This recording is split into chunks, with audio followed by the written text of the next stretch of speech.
Olá pessoal, sejam todos muito bem-vindos, que a graça e a paz do nosso Deus esteja com cada um de vocês. Quero iniciar hoje dando os parabéns às mulheres batistas da Primeira Igreja Batista em Tiúma, as nossas irmãs queridas que sempre abrilhantam, né, o nosso dia a dia, e peço a Deus que esteja abençoando a sua vida, que esteja retribuindo sobre a vida de vocês, todo o zelo, todo o cuidado que vocês têm para com a casa do Senhor. Deus abençoe muito suas vidas. Nós estamos continuando o nosso estudo Conheça o Antigo Testamento. O livro de hoje é o livro de Josué. Passamos pelo livro dos 5 livros da lei e chegamos agora ao momento em que Josué adentra a terra prometida, né? Vamos perceber, o livro de Gênesis tratou, né? A gente estudou sobre a origem do ser humano, a origem das nações, a origem do povo de Israel.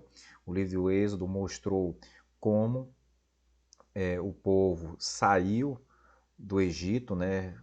Mostra ali como entrou e como saiu, né? Como saiu ali da terra do Egito. No livro de Levítico, a instituição sacerdotal, a religião de Israel começa a se fundamentar. O livro de Números ele detalha com mais propriedade o caminho dos peregrinos ali no deserto. E Deuteronômio, a nova geração, né? Começa ali a nova geração e a preparação para entrar na Terra Prometida. Então, quando chega no livro de Josué, nós temos os preparativos já para começar a chegar à Terra Prometida, o estabelecimento na Terra, e a gente vai ver mais alguns detalhes sobre essa conquista, né, da Terra, como se deu essa conquista. Mas antes, vamos ver quais são os objetivos para a nossa lição de hoje. Identificar a ação de Josué na conquista de Canaã. Precisamos ter esse interesse, né, interessar-se por conhecer mais a vida de Josué e separar diariamente um horário para meditar. Guarda essa palavra, meditar na Bíblia. Inicialmente, nós podemos dizer que o livro de Josué é um livro de ação, né, cujo personagem principal é responsável por toda a história do livro e um dos dois sobreviventes da primeira geração devido à fé demonstrada. Lembre lá Josué e Caleb, viu gente? Foi daquela velha geração que ficou lá no deserto. Eles são os remanescentes, esses dois que mantiveram sua fé em Deus. Discípulo com o coração disposto a aprender, Josué seguiu os conselhos de Moisés e liderou a nação de acordo com os princípios da palavra de Deus. Sua vida foi coroada, né, de vitórias e de firmeza no propósito de agradar a Deus. Ainda no final da vida, Josué desafiou o povo, primeiro dando exemplo de decisão, depois exortando a escolher o Senhor e rejeitar os ídolos de Canaã. É aquele famoso versículo, né? Eu e minha casa servimos ao Senhor. O contexto dele é muito interessante, né? Josué chama o povo na grande e fala, se vocês querem continuar servindo aos deuses dessa terra, vocês querem continuar servindo aos deuses do Egito, eu e a minha casa vamos servir o Senhor. Decidam vocês o que vocês querem fazer, né? Josué chama o povo na grande, né? Como a gente diz hoje, né? E dá esse veredito, né? Diante das pessoas, né? Diante do seu povo, né? Bem, ele já vem, a data do livro, né? Já é um pouquinho mais à frente do que o livro, os 5 livros da lei, né, já é 1370 a.C. Lembrando que essa data vai sempre diminuir até chegar ao ano zero, né, que é o ano de Cristo, nascimento de Cristo. Então, era 1440, agora 1370. O local agora já não é mais o deserto, e sim a terra de Canaã. O alvo é a geração que conquistou a terra, né, esses eram os destinatários originais do livro. E o versículo-chave, Josué 1,8, bem conhecido da igreja. Vou ler aqui para vocês. Não deixe de falar as palavras desse livro da lei e de meditar nelas de dia e de noite, para que você cumpra fielmente tudo o que nele está escrito. Só então os seus caminhos prosperarão e você será bem-sucedido. Quem é que não conhece, né, essa passagem bíblica? Quem é que não conhece essa determinação, né, de Deus para Josué, que estava ali amedrontado? Pudera, né? Recebeu uma grande responsabilidade, né? Enquanto ele estava como auxiliar, ele talvez até tivesse um pouco mais de confiança, né? Porque tinha um líder ali que estava fazendo o intermédio. Agora não, agora ele é o líder. Ele recebeu essa incumbência. A autoria do livro é anônima, né? A gente tem sempre essa questão do livro, né, em alguns livros, não saber quem é o autor, embora o personagem principal, né, seja a figura do Josué. Sim, e a palavra-chave, conquista, né, a conquista da terra prometida. Bem, aqui nós temos, deixa eu carregar todos, toda semana eu digo isso, né, deixa eu carregar todos, né. Aqui a gente tem um esboço do livro, né. Josué foi um homem de coragem e entender seu livro não é difícil. É só fazer as contas. O livro tem 24 capítulos, 12 para a conquista da terra e 12 para a organização da vida em Canaã. Então aqui você vai ver do capítulo 1 ao capítulo 12, aqui antes de Canaã e em Canaã, né, o trecho que fala de cada um deles, né? E Josué de 13 a 24, né, divisão das terras e alguns ajustes finais. O primeiro bloco, né, que é conquista, o segundo bloco, organização. O primeiro marca vitórias e derrotas, né, o que aconteceu aqui diante do povo, que não só ganhou, teve também perdas, né? E aqui a unidade e fidelidade do povo, né? Então essa é uma divisão básica do livro de Josué. Gente, a gente está fazendo aqui uma visão panorâmica do livro, tá, gente? Para entender mesmo a teologia de Josué, para entender o propósito do livro, entender as minúcias do livro e receber também o alimento espiritual do Senhor, leia o livro. Leia o livro. A revista nos ajuda a ter um destrinchar, mas o principal do nosso estudo é o livro. Leia o livro de Josué. Eu tenho certeza que você vai gostar bastante se você ainda não leu. Se a gente fosse resumir Josué em uma sentença, Josué conduz Israel nas batalhas pela posse da terra e organiza a nação. Talvez eu até pudesse acrescentar aqui, né, diferente do autor, Josué conduz Israel nas batalhas pela posse da terra e organiza a nação sob a orientação do Senhor. Então, debaixo da orientação do Senhor, Josué conduz Israel nas batalhas e aí o restinho da frase. Bem, nos destaques nós temos o versículo-chave de Josué, e ele é claro ao afirmar que não haverá sucesso sem a palavra de Deus. Ele está estabelecendo que se você quer ter sucesso, você quer realmente conquistar a terra, veja o que Deus estava dizendo para Josué e serve também para nós. Você deveria realmente ler, meditar nessa palavra de noite, ter o cuidado de fazer tudo quanto nela está escrito, né? Então a gente tem uma orientação dada diretamente por Deus, né? Então a gente vai perceber esse requisito aqui na vida de Josué e serve hoje também para a igreja. Josué ele também nos ensina a respeito de decisões, tanto no plano pessoal como no plano coletivo da nação, né? São decisões de acordo com a vontade de Deus. Nós precisamos perceber essas decisões que são tomadas. Uma coisa, gente, por exemplo, eu vou citar aqui um exemplo, casamento. A gente se prepara para o casamento, a gente tem instruções para o casamento, a gente passa em algumas igrejas já tem também aqueles cursos assim, cursos para noivos, né? Então a gente vai pegando algumas orientações, tem aquelas experiências dos encontros de casais. Lá na igreja vocês sabem que a gente libera encontros de casais também para os noivos participarem, para que a gente vá trabalhando algumas características próprias da vida a dois, nesse momento de namoro, noivado e casamento, claro. Cada área com seu foco específico. Mas quando você chega ao casamento, vem as escolhas, vem a postura, vem o comportamento. Então, o que Israel estava tendo aqui? Israel estava tendo uma preparação para chegar à Terra Prometida. A gente tem uma preparação para chegar ao casamento. Mas o que vai ser do nosso casamento vai ser determinado a partir das escolhas que fazemos, da conduta, da postura que assumimos no casamento. Israel ia ter que realmente ser uma nação de acordo com as posturas, ou melhor, se tornou uma nação, né, a partir da postura e das atitudes, do pensamento que tinha em relação à sua terra, em relação ao seu Deus, em relação à sua fé. Então, eles foram preparados e agora chegou o momento de colocar em prática essas decisões, né? Então, e de continuar se firmando nelas, né? Porque permanecer na fé é uma escolha também. Eu escolho permanecer na fé, eu escolho continuar firme no Senhor, eu escolho continuar servindo ao Senhor. Eu e minha casa continuamos servindo ao Senhor. Isso é o que Josué diz, isso é o que o Josué está ensinando também ao povo. E aí vamos lá, né? Nessas decisões, Eu dei um exemplo aqui para vocês. Nós temos aqui 1:10. Josué decidiu atravessar o Jordão para começar a conquista da terra, né? Então, fala assim, mas pastor, isso não já é implícito, né? Mas veja como ele poderia fazer, ó, vamos ficar por aqui mesmo? Deixa o povo por ali, a gente fica por aqui, essa terra já comporta a gente. Mas aí ele tinha um plano de Deus, né? Lembre que eu disse a vocês, Deus chamou o povo, eu disse no culto, né, na verdade, na mensagem da noite, que a gente está aproveitando, né? O tema da manhã também vira o tema da noite. É claro, não é o mesmo estudo, a noite é uma pregação em cerca de algumas passagens do texto bíblico, mas aí veja o seguinte, por que Deus não deixou o povo no Egito? Porque ele havia prometido a terra de Canaã. A situação ficou difícil no Egito, mas Deus fez, não, a terra que vocês vão não se acostume com o Egito. Porque a terra que você vai é a terra que mana leite e mel. Josué, no 3:5, né? Josué prosseguiu em seu caminho, exortou o povo a tomar a decisão de ser santo, continuar ali mantendo a aliança com Deus.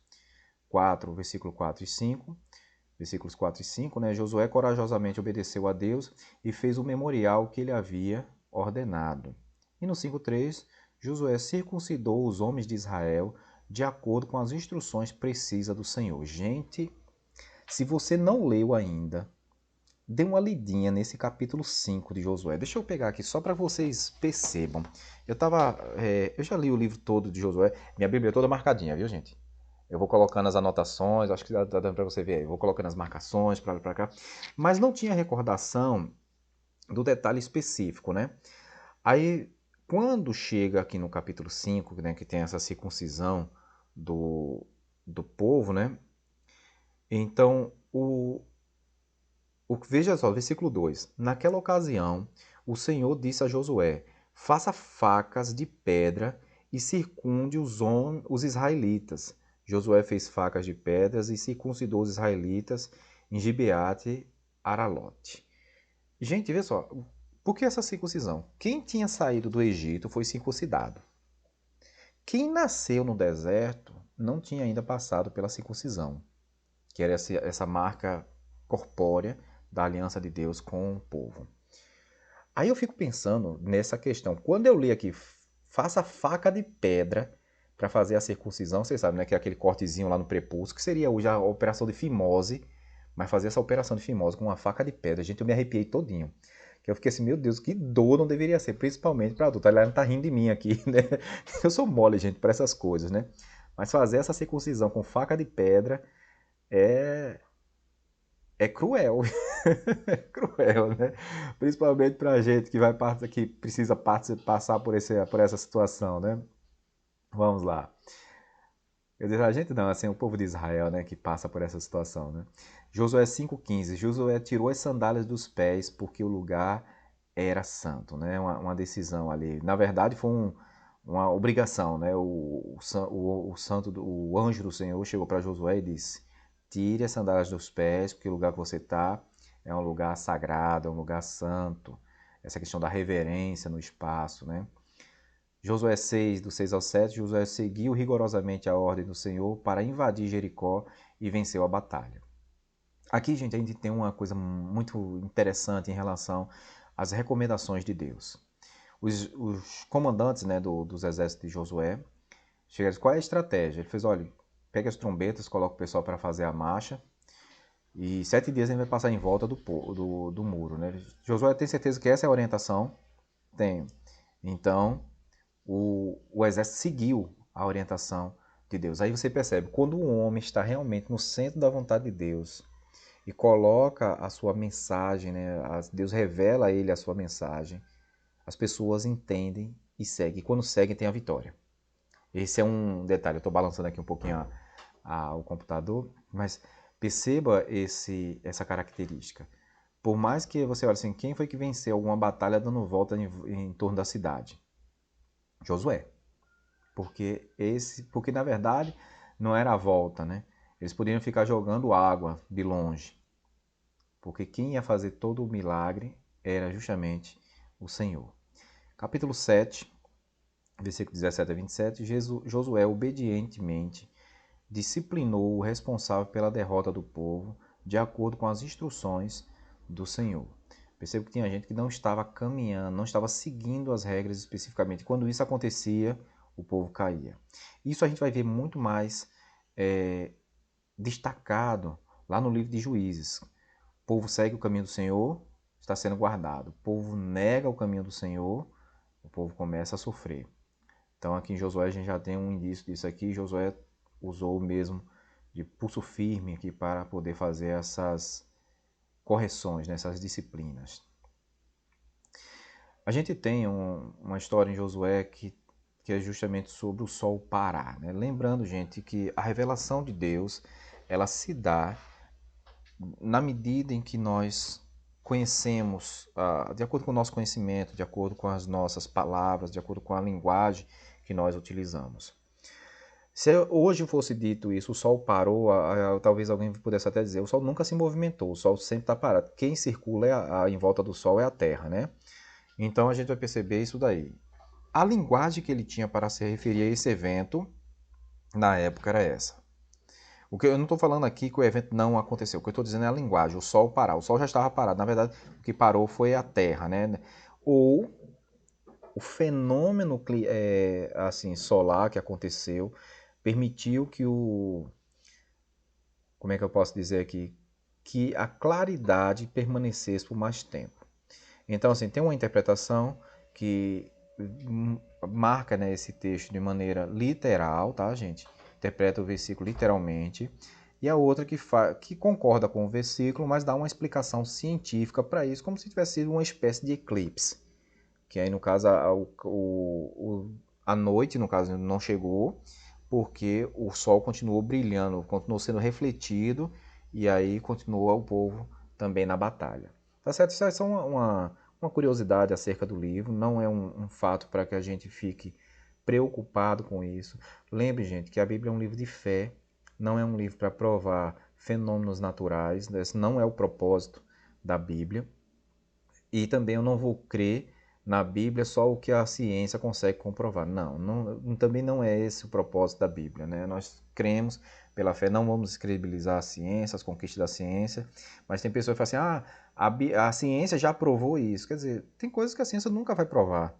Tem coisas que estão fora do alcance da ciência, porque a ciência não pode fazer a interpretação, não pode fazer a análise do que aconteceu na época. E lembrando, gente, que milagre é milagre. Não tem ciência que explique isso, não. Continuando.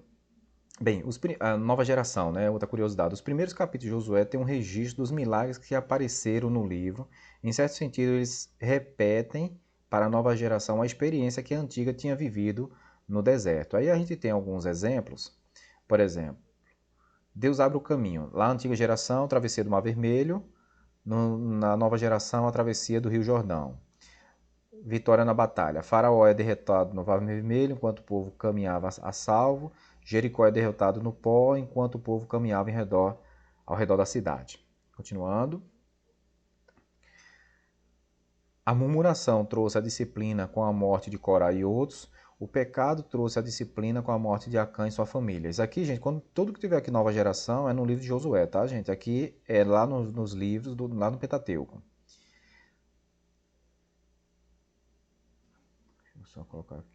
Deixa eu só voltar aqui, eu acabei adiantando uma. No deserto, Deus mandou maná codornizo para suprir o povo. Em Canaã, parou o sol e a lua para que Israel vencesse o inimigo. Quer dizer, a previsão de Deus estava sempre próxima do povo.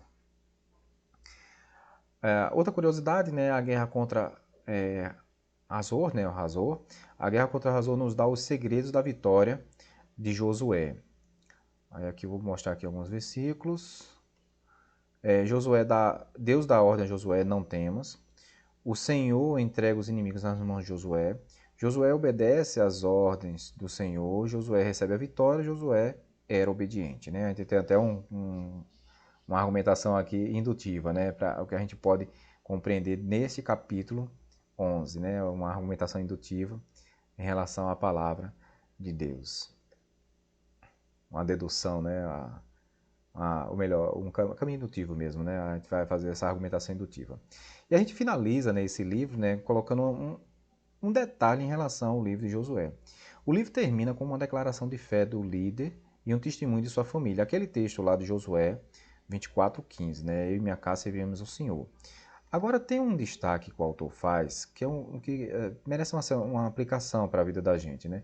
O que faltou no ministério dele foi a visão da necessidade de formar um sucessor.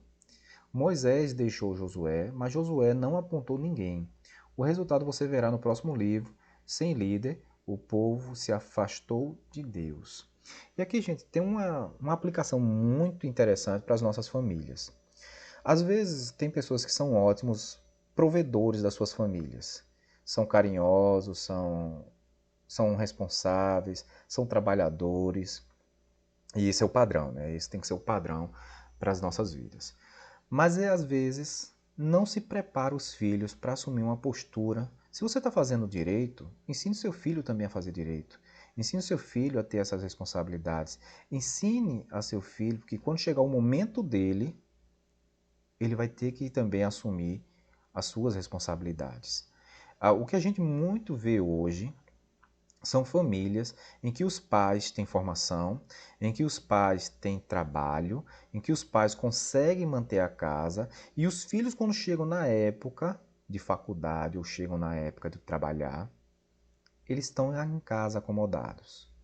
Gente, filhos já maiores de idade, sem responsabilidades, sem trabalho, sem perspectiva de futuro, é uma falha na criação.